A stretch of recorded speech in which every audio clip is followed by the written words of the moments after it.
More than 2 months since an Exxon oil pipeline ruptured in the U.S. state of Arkansas, residents say they're suffering from headaches, vomiting and nausea. Will their concerns be heard? You're watching Inside Story Americas from Washington.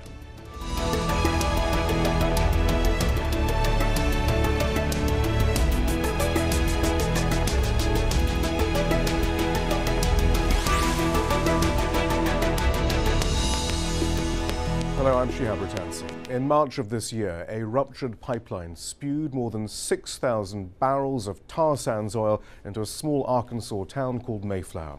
Since then, Exxon and the Arkansas Department of Environmental Quality have insisted that the town's air and water are safe. But residents say they're showing symptoms of exposure to toxic chemicals. Last month, the state's Attorney General, Dustin McDaniel, said that samples show that benzene, a carcinogen, is still present in the air. He set up a hotline for residents to report any health issues. Moreover, this week, documents obtained by the environmental group Greenpeace show that Exxon downplayed the extent of the disaster. The Mayflower oil spill has become another focal point for a raging debate on whether the U.S. should expand the network of pipelines transporting this particularly toxic form of oil from the tar sands of Canada to refineries in the South. And joining me from Little Rock, Arkansas, is April Lane. She's part of the Faulkner County Citizens Advisory Group, which has been testing the air and water in Mayflower. From San Francisco, we're joined by Ruth Breech. She's the Program Director of Global Community Monitor, which helps communities monitor industrial pollution. And here in the studio is Greenpeace researcher Jesse Coleman. And let's begin, Jesse, with the documents that you've managed to get your hands on through your Freedom of Information Act request about how Exxon dealt with the spill and just how honest they were being. One of those documents is a draft press release from April the 8th. And in it, ExxonMobil claims, quote, tests on water samples show Lake Conway and the Cove are oil-free, end quote. But internal emails from just 2 days before show Exxon was aware of benzene pollution in both the lake and Cove. After criticism from the Arkansas Hazardous Waste Division, ExxonMobil did draft another release saying, quote, tests on water samples show the main body of Lake Conway is oil-free, end quote. But the oil giant still continues to make that distinction between the lake and the Cove, whereas residents and the Arkansas Attorney General, in fact, say that they're all part of the same body of water. And anyway, documents have been released showing Exxon's own data indicate that benzene levels in the lake had risen to 6 times what's permitted by federal standards. So, I mean, there's a lot to chew on there, really, Jesse. I mean, what are we to make of that? Is there any explanation for this sort of behavior and this paper trail other than Exxon attempting to mislead the public? It seems like Exxon playing semantics with a lot of people's health, to be honest with you, from my perspective and from Greenpeace's perspective. The truth is that they knew that there were elevated levels of carcinogenic, harmful, cancer-causing chemicals in the Cove and in the lake. And the distinction between the Cove and the lake is mostly in Exxon's PR department. Well, we did ask ExxonMobil to appear on the show. They did decline, unfortunately. But we did ask them for a specific response to the documents that Greenpeace now has. And ExxonMobil, in fact, referred us back to the Arkansas Department of Environmental Quality. This is the statement we just received. Quote, the data continues to show the main body of the lake has not been impacted. All of the data is available for review on the Arkansas Department of Environmental Quality website, including that taken and analyzed by ADEQ. Jesse Coleman, your response to that, then? Well, perhaps they should analyze that, those documents, because in the FOIA that we received, it's very clear that there are dangerous levels of benzene in both the lake and the Cove, if you want to make that distinction, as well as other chemicals. And you know, the American Petroleum Institute and the EPA don't agree about much, but one thing that they do agree about is that the only safe level of benzene is 0, and that is not the case in Lake Conway, unfortunately. FOIA, just to remind our viewers, is the Freedom of Information Act request that you made. Yeah, I mean, it's particularly odd. It's perhaps not a bad idea to remind ourselves of the type of oil that we're talking about, this tar sands oil. I use the term particularly toxic. But why would you say, I mean, of course, all oil is toxic, but why is this particularly hard to clean up, or why is it particularly bad for people in the environment? Well, there's no way to clean up any oil spill, but particularly with the tar sands crude that spilled out of Exxon's pipeline, they add extra benzene to it because it's such a viscous, tarry solution that in order just to get it to flow through the pipes, they have to superheat it and add benzene, a very carcinogenic chemical. It kind of tells you how inherently dangerous these tar sands pipelines are, just like the proposed Keystone XL will be if it's built. Out of interest, do we have an accurate understanding of just how far the oil has spread in the local area around? No, we don't, and that's one thing that we believe Exxon should be accountable for, is that science to say how far has this benzene actually gone. Open up your records, do the science that is necessary to find out, because Lake Conway feeds into the Arkansas River, and it's all one water system. But I mean, there was that statement from Exxon last month, I think, that 126,000 gallons are unaccounted for. I mean, what does that mean exactly? Right. Well, they clarified that, saying that it wasn't really unaccounted for. Some of it was on trees, I think, as well as being absorbed by the detritus around. So it's dangerous, and it's questions that really need to be answered for the people of Mayflower. What about federal authorities, the Environmental Protection Authority, and others? I mean, are they insisting on this sort of accountability? Are they making sure that? Well, we're seeing kind of a repeat of what happens in a lot of these disasters involving the oil industry. We saw with BP, for instance, that they took over the response to the oil spill in the Gulf, and a lot of science was pushed out. We saw with the Enbridge spill in the Kalamazoo River that that for days things went unreported and underreported. Exxon is in the business of downplaying the effects of tar sands pipelines and of the oil industry in general like this. And in fact, actually, I mean, in the aftermath of the spill here in Mayflower, I mean, they basically had an exclusion zone on journalists trying to figure out what was going on. Actually, very similar to what we saw with the Deepwater Horizon in the Gulf of Mexico and elsewhere. That's right. An Inside Climate News reporter was practically thrown out of the command center, and they've done some of the best reporting around on that kind of stuff. They had a no-fly zone erected above the area. I mean, like I said, their best interest is shutting down any kind of media response to this, because it just shows how dirty and dangerous this kind of infrastructure really is. Ruth Breech, this is why it's so your group, the Global Community Monitor, is so interesting, because in some ways I wonder, is it a sort of a response to this kind of reaction to any disaster? I mean, or even actually any even a response to actually how these pipelines are maintained in the first place, though. These bucket brigades that you help set up around the country to keep an eye on these sorts of things, to keep an eye on levels of toxins in the atmosphere. Is this kind of a direct response to the difficulty of knowing what is actually going on most of the time? Absolutely. The Bucket Brigade was born out of a chemical leak here in the Bay Area. And what we were seeing was people wanted to know about what they were being exposed to while it was happening, rather than having to rely on industry and or agencies that are not necessarily engaged or around to tell them about what happened weeks, if not months, if at all. So really the Bucket Brigade is that citizen science, that people that are immediately being affected by the spill, the accident, the leak, the contamination, to be the ones that actually go out and take those samples. And it just happened to be that we had trained the Faulkner County Citizens Advisory Group on Fayetteville Shale on natural gas and fracking issues, and they were able to translate the air sampling into the tar sands oil spill. So you're really seeing citizen action responding to extreme energy, and that's what we're talking about here with tar sands oil, with natural gas fracking, and like Jesse said, they are really controlling the sound bites, the science, and it really is the citizens breaking through that and saying, no, this is our experience, this is what we're smelling, this is what we're feeling, this is what we're hearing. And also, this is our sampling evidence that we have documented ourselves. April Lane, I mean, this is what's so interesting then. You had this Faulkner County Bucket Brigade already set up, which is incredibly fortuitous for those who want to know what's actually going on.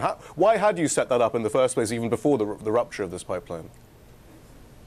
Well, just like Ruth had mentioned, the Faulkner County Bucket Brigade was actually born in response to a lot of concerns that residents in the Fayetteville Shale area had in regards to natural gas activities. So we already had a population of residents throughout a 5-county area that had been experiencing some of this pollution that now the residents in Mayflower have begun experiencing since the rupture, which are exposure to various amounts of chemicals that were causing some health effects to them and their families. You were able to begin tests almost immediately then.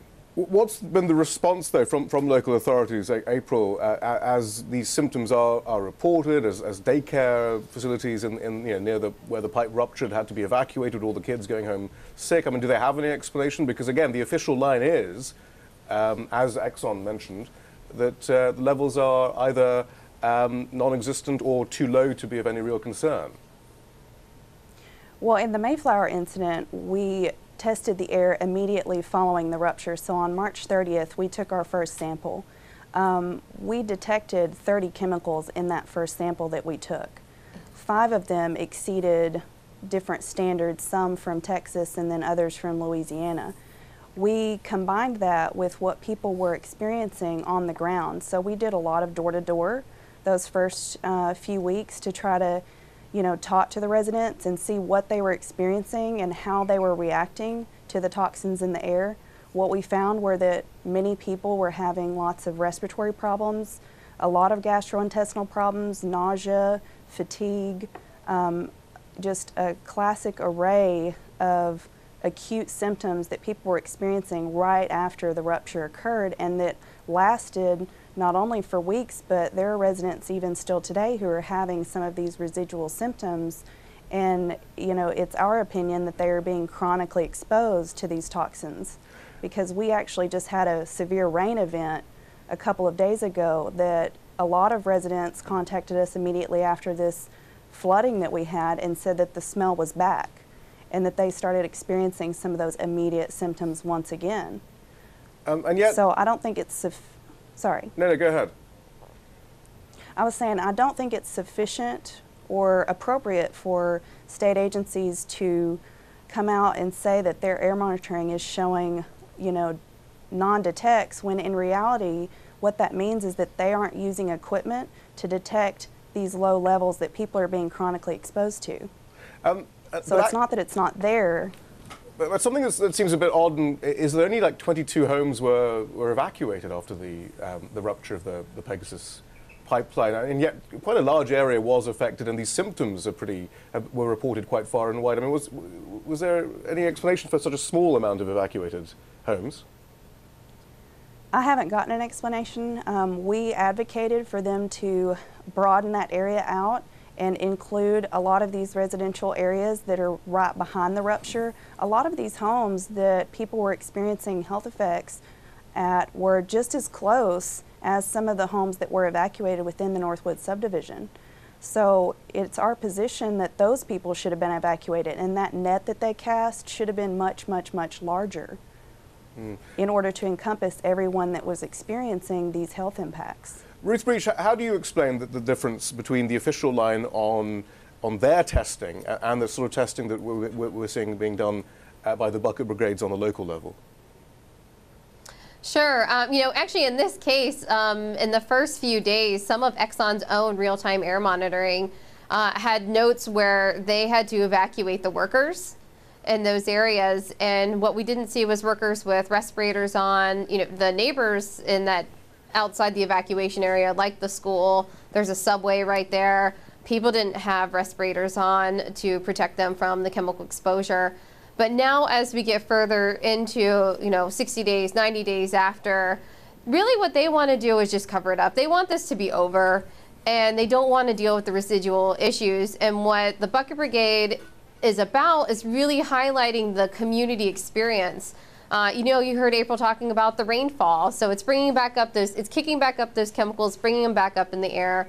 And a lot of the samples that we take often do show this kind of chronic low level where a long time ago industry would have just blown that off, even the agencies. But because people are documenting that they're having respiratory problems, they're having burning eyes, nose, and throat at those low levels, we know that that can impact someone's health. So what it does, it serves as a catalyst to really get that conversation restarted and to drive that debate that people here are still being affected, and that this this conversation is not over. So as things stand, though, are authorities simply not interested in long-term exposure to a low level of these toxic chemicals? They're only interested in the spikes, basically. It can be. I think part of this is kind of a two-part debate in that, one, there was this very high exposure that everybody can agree on, even right. Exxon's own numbers, the Arkansas Department of Environmental Quality, even the community, that those first 3 days were extremely high level. So you have a situation is, what is the long-term impact of those high dose? So that's one issue. And then the other issue is this chronic low-level exposure of, okay, the initial stuff has been cleaned up, but the presence of chemicals like benzene or some of the other dilutants that might have been in the bitumen are still, in the lake. So are people fishing in the lake? Are kids swimming in the lake? So there's still that exposure that's happening, and that really does need to be documented and recorded and ideally cleaned up and eliminated. But this isn't the first time that we've had a rupture like this, this particular kind of, this diluted bitumen oil. There was the Kalamazoo incident that Jesse mentioned. Millions, what was it, 1 million gallons or something in the Kalamazoo River? Then there was, Marshall, Michigan. Did anyone bother to stick around there and have a long-term, check what the long-term and short-term impact was off the pollution, how widespread it was, and so forth? Are these studies even being done? No. As far as I know, no. Ruth? Yeah, Kalamazoo, my heart goes out to those people. I really feel like that spill happened. In Arkansas, we knew a little bit more because Kalamazoo had happened, because they had a Bucket Brigade. We knew more about tar sands. I feel like Kalamazoo caught everybody off guard, and those people are still looking for a cleanup. As Jesse had mentioned, the documentation, people said the spill happened actually days earlier than actually, the companies and the agencies were willing to admit to.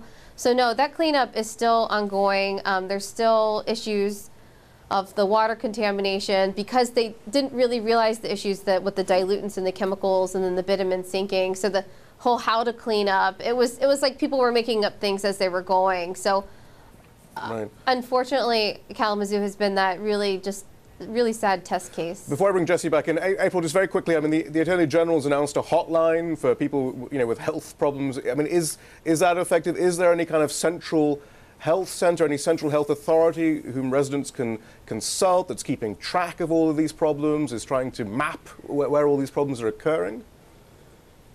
Sadly, no. And something that I did do following this spill was I reached out to some groups in the Kalamazoo and got to meet with one of the women there who had done a lot of the same work that I'm starting to do here and trying to address some of those health impacts. And something that they did not do in the Kalamazoo spill is their health department did not begin a comprehensive health assessment.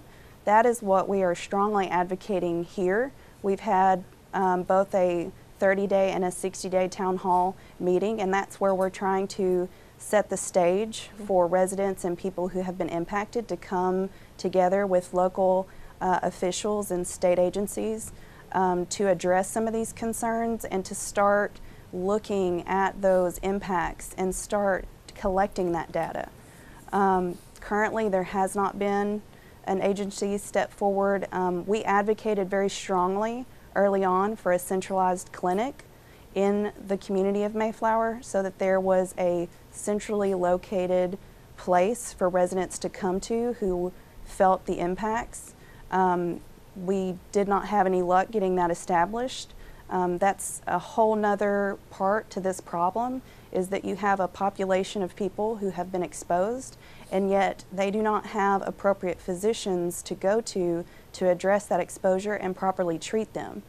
Because this is not as simple as going to your local family care practitioner. You need doctors who specialize in occupational and environmental medicine to appropriately diagnose and treat you. So, it's been just an uphill battle trying to get our local health department to set up some of these facilities and to really push that voice out into the community that they want to hear from them to start documenting these health effects. Jesse, as you look to the entire timeline, actually, of this, then, from the initial response, the downplaying of the disaster, the seeming kind of conflict of interests, perhaps, allegedly perhaps, between local authorities and the energy companies themselves, the evacuation plans, the aftermath, the healthcare. It all sounds pretty familiar. There's a systemic issue here, really, perhaps. Yeah, sweep it under the rug as fast as possible is what the attempt is here, and it's it's an industry-wide thing, like you said, because Exxon wants the Keystone XL to be built as well, and this is a glaring example of why that is a dangerous and wrong-headed move. Yeah. But also, I mean, we still don't know what caused this, do we? No, that's another giant mystery that Exxon is not forthcoming with, is what the actual cause of this rupture was. We know that the tar sands oil is particularly corrosive and is a particularly dangerous thing to ship through the pipeline. We know that they were shipping it through at pressures that were above what that pipeline was rated for. But we don't know the specific cause of the pipeline rupture. Yet Exxon is already petitioning local authorities to get the pipeline running again, even though they don't know what actually caused this rupture. Though. That's right, and it's spilled in a couple other places since this initial spill. Admittedly, small spills, but I mean, clearly there are issues with running these things, and also clearly putting off the potential downsides to this, putting off the risks involved is part of Exxon's plan. Right, and in fact, this pipeline, the Pegasus, does run through the main source of drinking water for the city of Little Rock, isn't it? So that's another. I didn't know that, but that's interesting. I think some local politicians are actually discussing the potential for problems with that, I guess. But this does also lead then to two other issues then, Jesse, in closing. One, what about the entire pipeline network in the U.S.? It is aging. How much surveillance is there of that? How much maintenance is there of that? And then we move on to that other issue of building and expanding these pipelines then in order to carry the tar sands oil from Canada. But the first issue first, though. How are the U.S.'s pipelines doing right now? It's kind of amazing when you start looking into this. The Pipeline Hazard Management Agency, Pipeline Hazard Management and Safety Agency, PHMSA, is responsible for managing a lot of the safety issues with these pipelines.